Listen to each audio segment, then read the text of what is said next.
Shalom saudara-saudaraku yang terkasih, kembali kita bertemu di dalam santapan rohani pada hari ini 30 hari bulan Agustus 2022.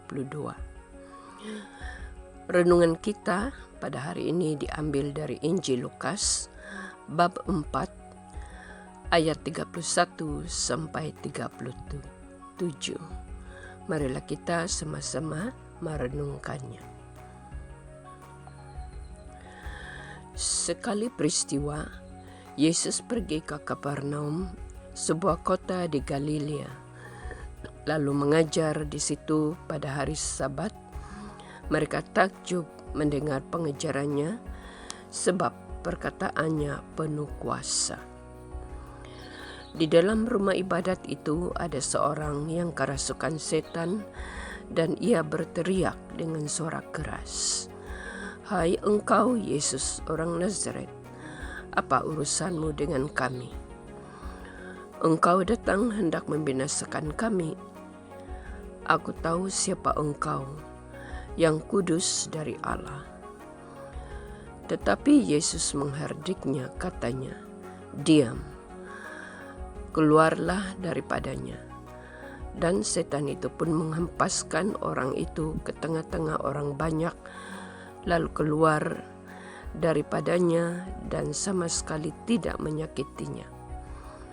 Dan semua orang takjub, lalu berkata seorang kepada yang lain, katanya,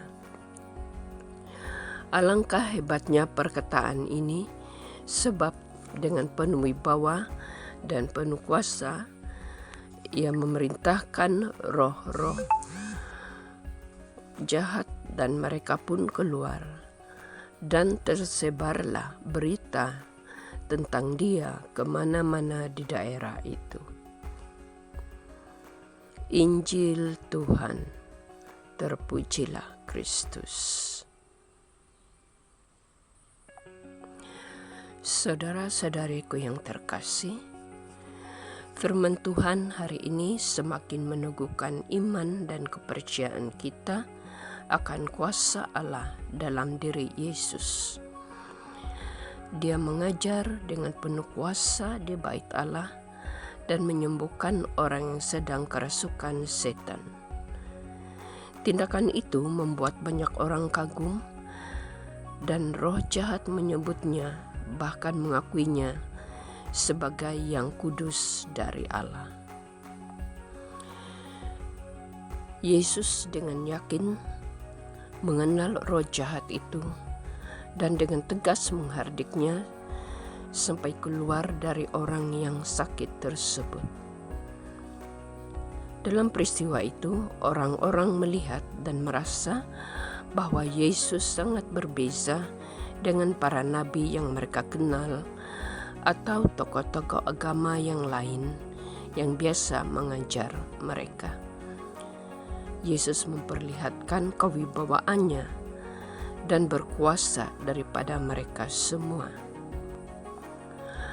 Oleh karenanya, kita juga diajak untuk semakin setia mengikuti dan meneladani Yesus. Kita harus tegas dan tidak kompromi terhadap ajakan, tawaran, dan godaan dari roh jahat yang selalu mengintai hidup kita setiap hari. Jika kita menjadi pengajar, pewarta, atau tokoh masyarakat dan gereja, maka kita betul-betul mewartakan Kristus. Dengan demikian, orang-orang akan semakin mengenal Kristus. Banyak orang akan dikuatkan, orang-orang yang putus asa kembali berpengharapan, dan hidup mereka dipulihkan.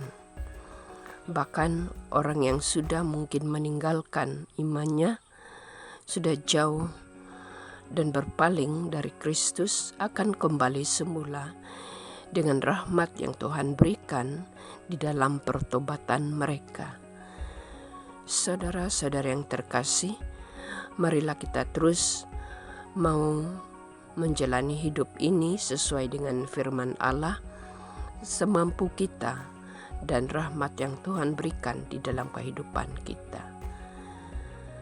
Semoga dalam sabda ini kita juga semakin didewasakan dalam iman, sehingga kita memiliki kekuatan dalam menghadapi berbagai godaan dan tidak membiarkan diri bersekutu dengan roh jahat dan kekuatan iblis. Amin.